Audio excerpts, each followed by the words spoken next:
정끝별에 가지가 담을 넘을 때. 정끝별에 가지가 담을 넘을 때는 형식이 없는 자유시고요. 상징적 소재를 통해서 의지적인 태도를 강조하고 있어요.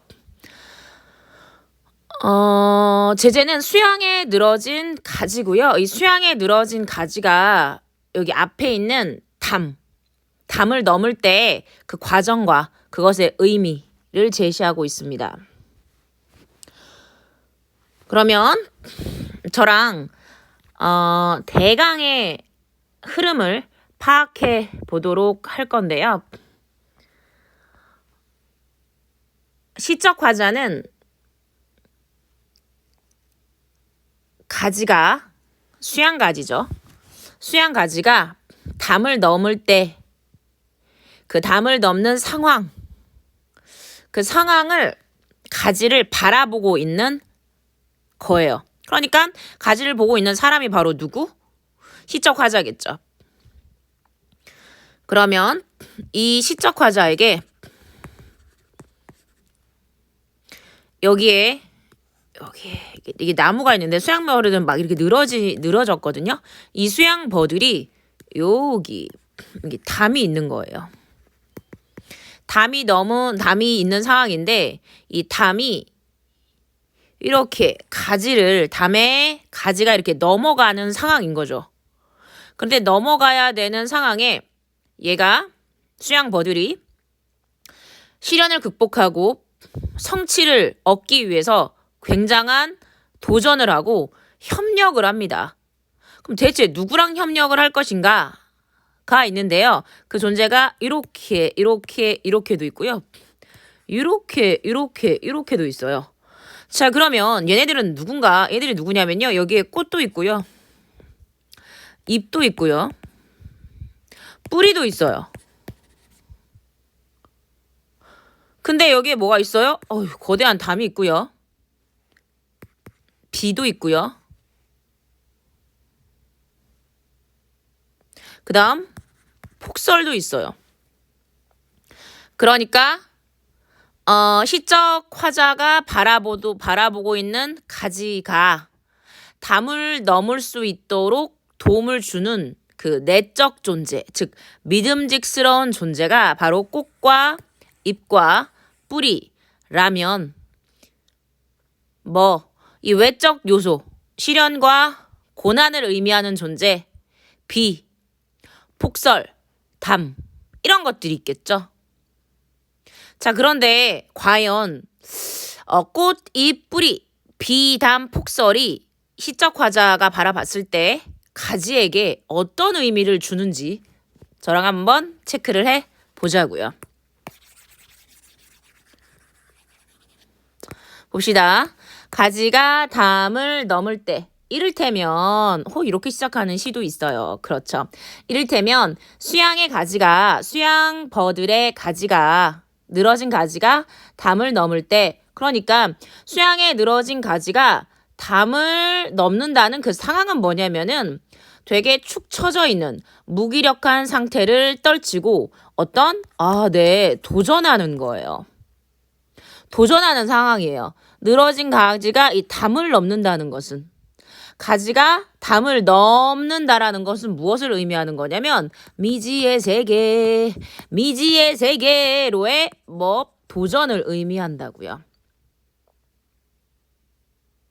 계속 그건 수양가지만의 일은 아니었을 것이다. 지금 시적 화자가 추측하고 있는 거죠. 그러니까 수양가지가 담을 넘을 때 수양가지가 혼자만의 힘으로 담을 넘지 않았을 것이라고 화자가 지금 추측하고 있는 거고요. 얼굴 한번 못 마주친 M1 뿌리와, 그러니까 수양버들 나무 가지는 여기 위에 있고 뿌리는 아래에 있잖아요. 그러니까 가지가 뿌리하고 멀리 떨어져 있으니까 만난 적이 없죠. 아무런 상관없는 관계죠. 그쵸? 그런데도 불구하고 뿌리가 긍정적인 기여를 했다라는 거죠. 근데 지금 누가 주인공이죠? 수양가지죠. 수양가지를 얼굴 한번 못 마주친 M1 뿌리, 수양버들이 뿌리를 얼굴 한번 못 마주쳤대요. 표현상의 특징으로 뭐 의인법이 있을 수 있겠죠.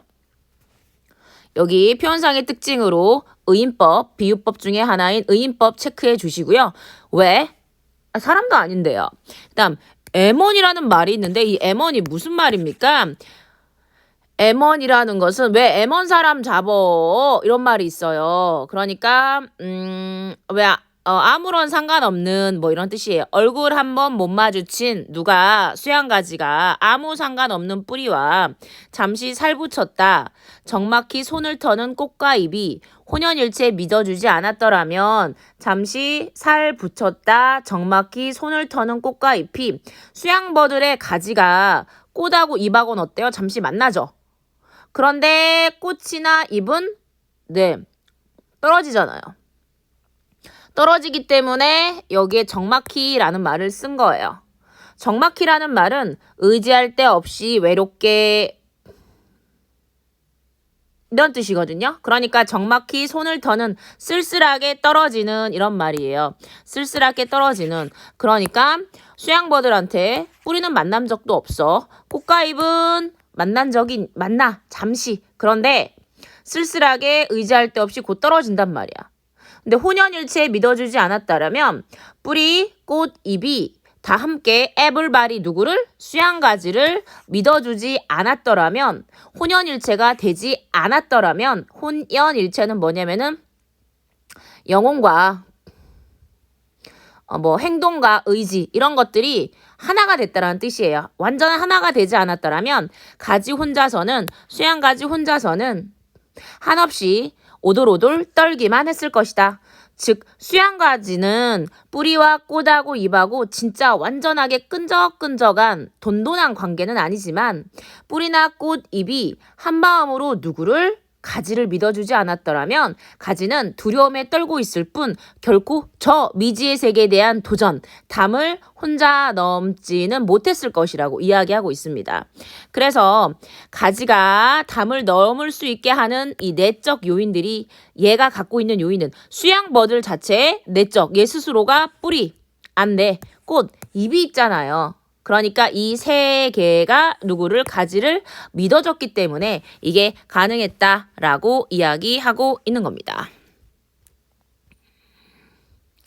네. 그래서 결과적으로 왜 담 앞에 수양버들이 가지를 이렇게 내밀 때 꽃하고 잎이하고 뿌리가 믿음직한 존재이면서 왜 내적 존재인가에 대해서 이해를 하셨을 거라고 생각합니다. 자, 그러면은 이제 두 번째 연을 해볼 텐데요. 두 번째 연은 이제 그 내적 원동력이 된 존재가 1년에 나온다면 가지가 담을 넘으려고 하는데 시련이 있습니다. 그게 뭐였죠? 네, 세 가지 있었잖아요. 비도 있었고 폭설도 있었고 담이 있어요. 가지가 넘을 수 있게 하는 외부의 시련들, 외적 시련들. 그런데 얘네들이 과연 부정적 존재이기만 할까요? 저랑 같이 한번 해보도록 하겠습니다. 한 닷새 내리고, 한 닷새라는 것은 5일 정도를 이야기를 하는 거죠. 한 닷새 내리던 고집센 비. 비가 아까 외적 존재였는데 이 외적 존재인 비에게 고집이 세대요.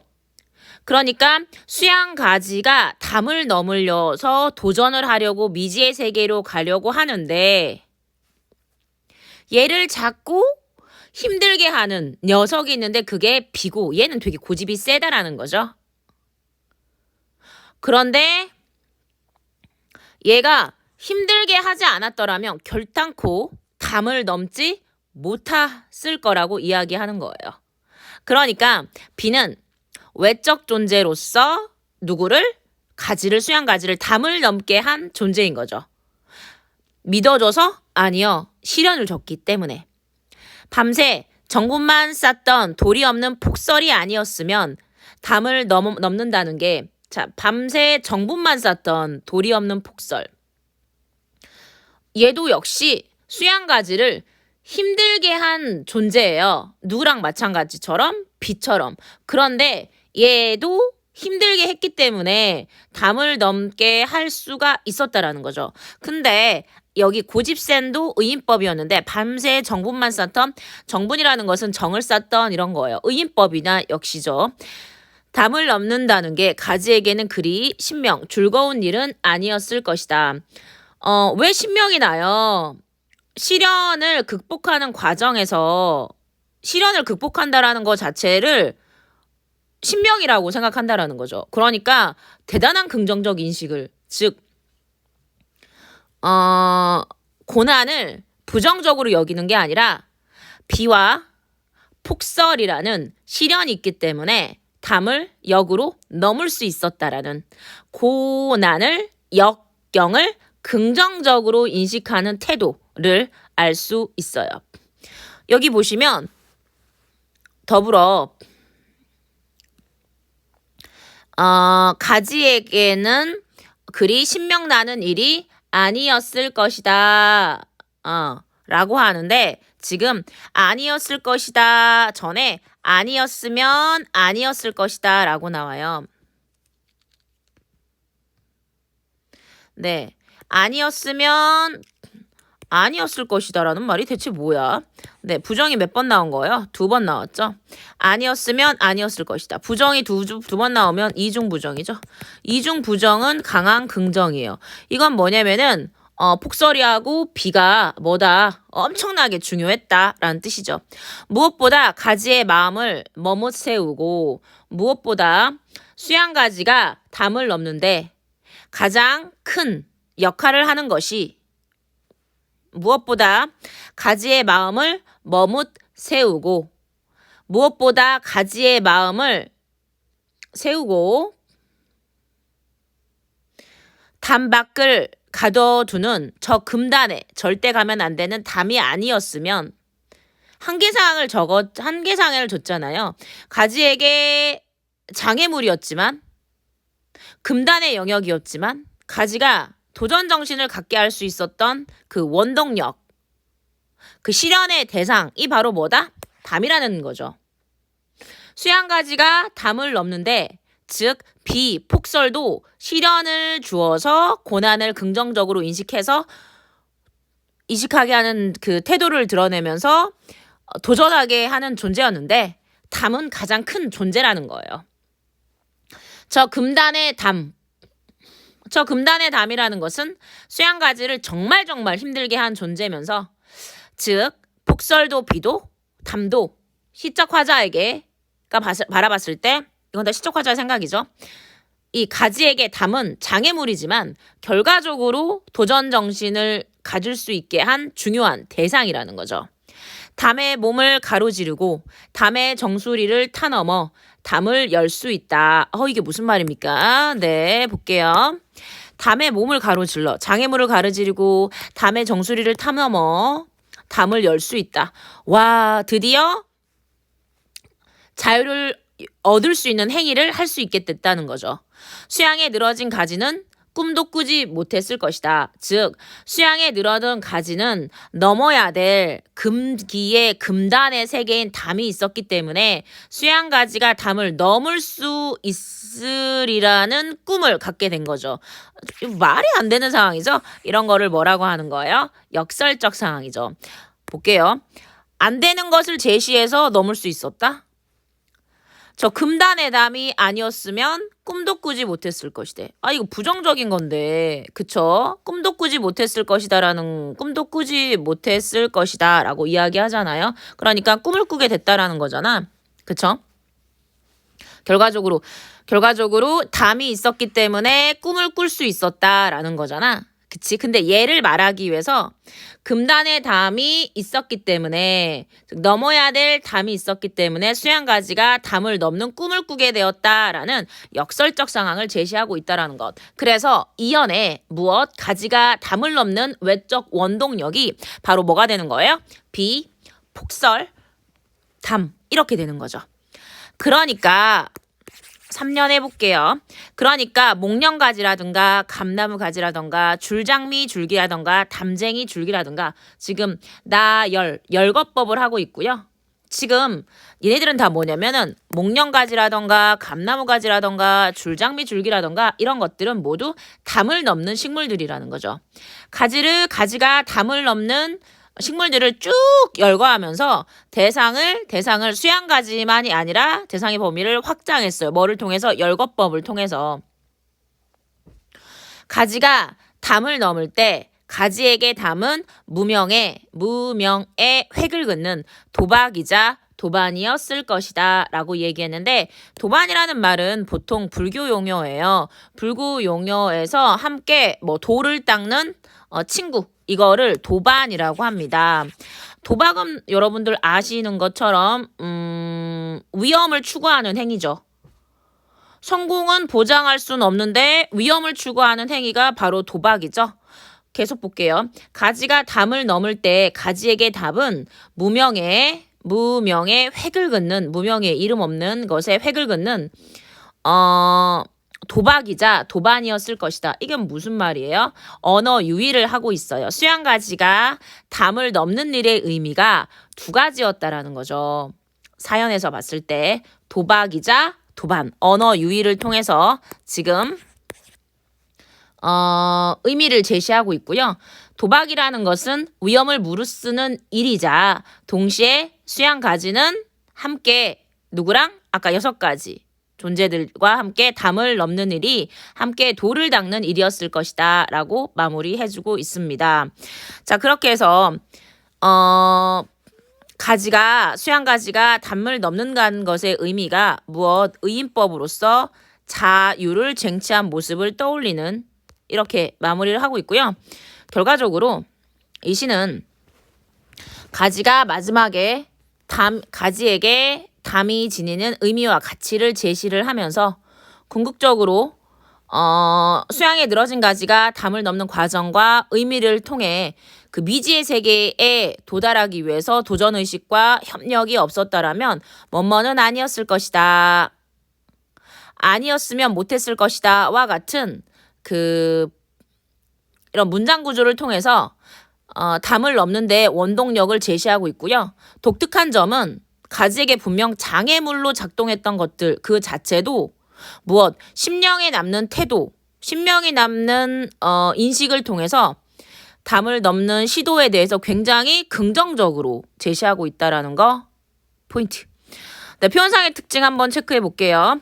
특정 종결음이 뭐뭐일 것이다를 반복하고 있고, 그래서 얘는 가군 효과를 형성하고요. 가군이라는 것은 맨 끝에 있는 말들을 동일하게 함으로써 운을 형성하고 있는 거고요.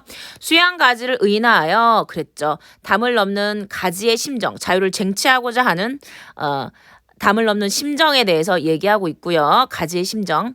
시각적 이미지로 시적 대상의 움직임을 표현했고요. 그렇죠. 전부 다 시각이잖아요.